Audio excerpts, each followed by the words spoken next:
सदा भवानी दाहिनी सन्मुख रहे करे। पांच देव मिल रक्षा करी है, ब्रह्मा विष्णु महेश। सनातन धर्म में पहले गणेश जी को विनती किया जाता है, फिर अपने इष्ट और गुरु माता पिता सभी को प्रणाम करके फिर कथा स्टार्ट करना चाहिए।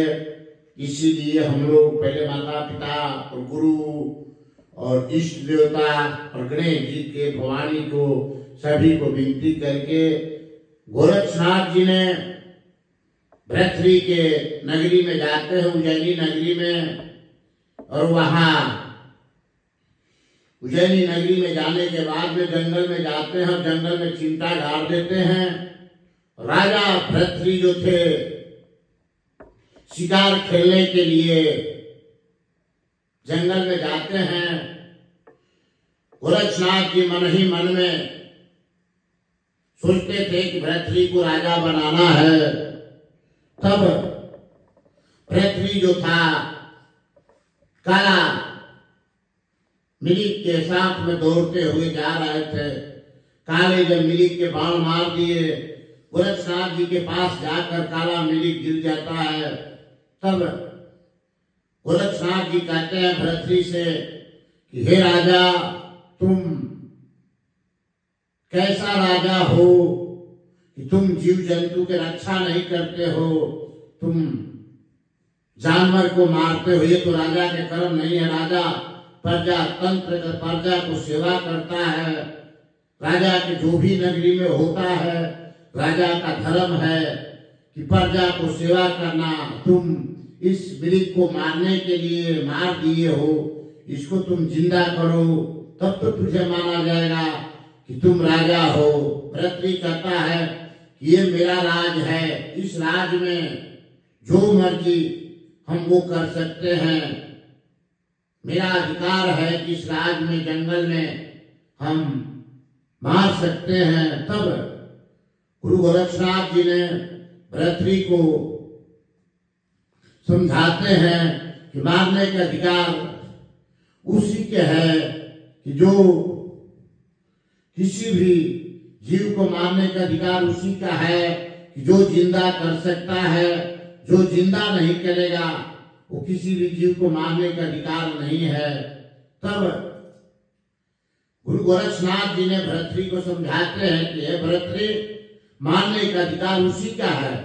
तब वो कहता है कि आप क्या जिंदा कर सकते हैं? तब गोरक्षनाथ जी बोले कि हाँ, हम योगी हैं, योगी कुछ भी कर सकता है, जिंदा भी कर सकता है और मार भी सकता है। योगी के पास वो विद्या होती है, किसी को जिंदा कर सकता है और किसी को मार सकता है। तब भृतृ महाराज कहते हैं कि जब आप जिंदा कर देंगे, हम आपको मान जाएंगे कि आप पहुंचे हुए फकीर हैं, नहीं तो आपको ढोंगी फकीर है। कहूंगी नहीं, भभूति गोरक्षनाथ जी ने झोली कमंडल रखे थे, कमंडल से पानी लिए और धूना से भभूति निकाल के मंत्र पढ़ के उस मिलिक पर फेंकते हैं। मिलिक जो है खड़ा होकर चल पड़ता है। भृतृ जो राजा थे देखते हैं गोरक्षनाथ जी के और पैर पकड़ लेते हैं, कहते हैं कि हे गुरु महाराज, मुझे माफ कीजिए, आज से हम आपको गुरु बनाएंगे। गोरक्षनाथ जी कहते हैं कि गुरु तो बनाओगे लेकिन संन्यास लेना पड़ेगा। तब कहे कि नहीं हे गुरु महाराज, हम संन्यास नहीं ले सकते हैं, इसलिए कि जो मेरी रानी है और जो प्रजा है वो मुझसे बहुत प्रेम करता है। प्रजा इतने प्रेम करते हैं कि हम कहीं भी जाते हैं तो प्रजा दुखी हो जाता था। लेकिन भृतृ राजा प्रजा के बहुत सेवा करते थे। तब गुरु गोरक्षनाथ जी ने कहते हैं ये सब मोह माया के है, कोई किसी के नहीं है। फिर बोलते हैं भृतृ महाराज कि मेरी जो पिंगला है, हम पिंगला से बहुत प्रेम करते हैं, पिंगला नहीं तो मर जाएगी अपनी। उससे पिंगले से के चलते हम संन्यास नहीं लेंगे।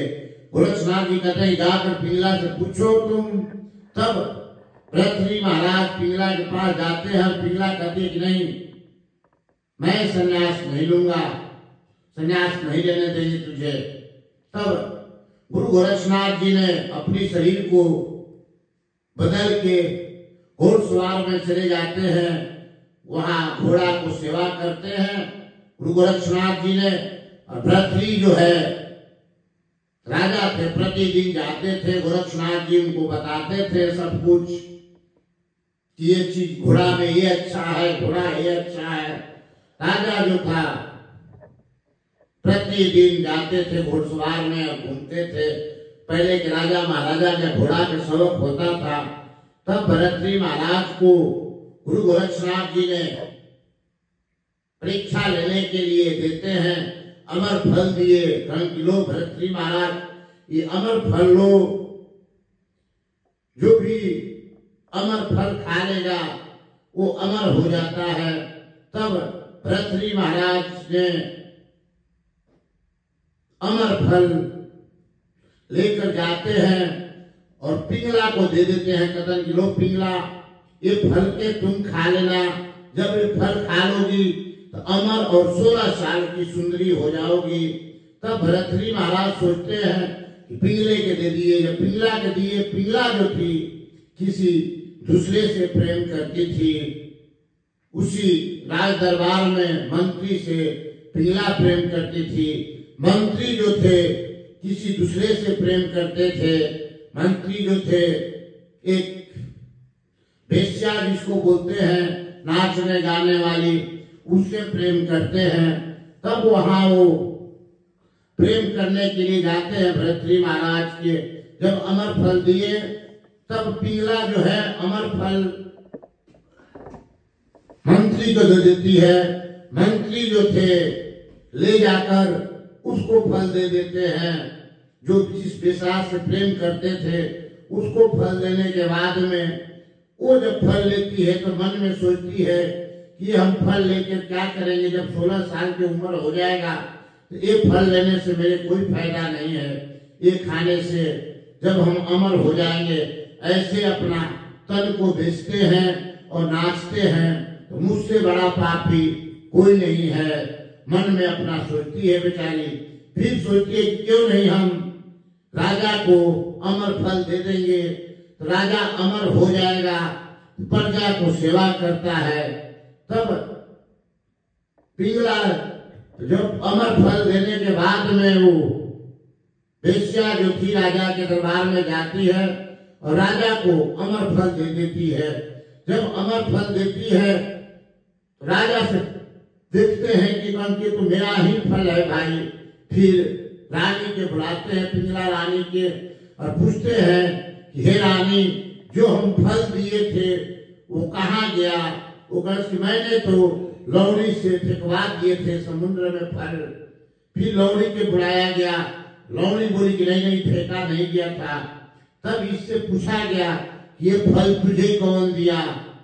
तब ये बोले कि मंत्री मेरे पास रोज आते हैं, भजन कीर्तन गाते हैं, नाच देखते हैं, वही दिए कि लो ये फल खाने से अमर हो जाएगा।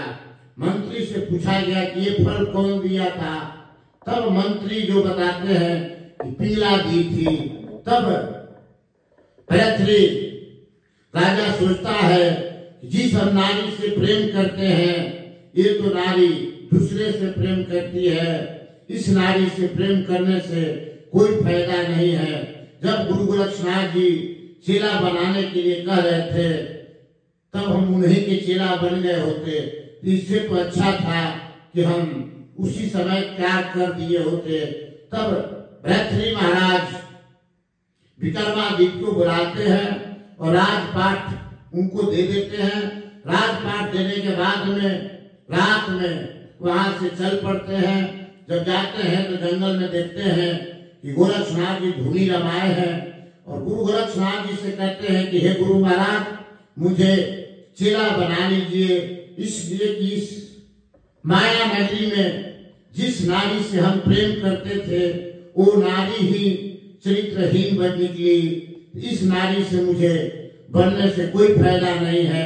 इसी समय से भरतरी महाराज अपने राजपाट छोड़कर और गोरखनाथ जी के शरण में चले जाते हैं। गोरखनाथ जी कहते हैं कि हे भरतरी, संन्यास जीवन मुक्ति का जीवन है, लेकिन संन्यास पर चलने के बाद में बहुत कठिन जीवन होता है। तुम तो राजा हो, राजा संन्यास जब बनता है तो बहुत कठिन होता है। बोल बाबा गोरक्षनाथ जी महाराज की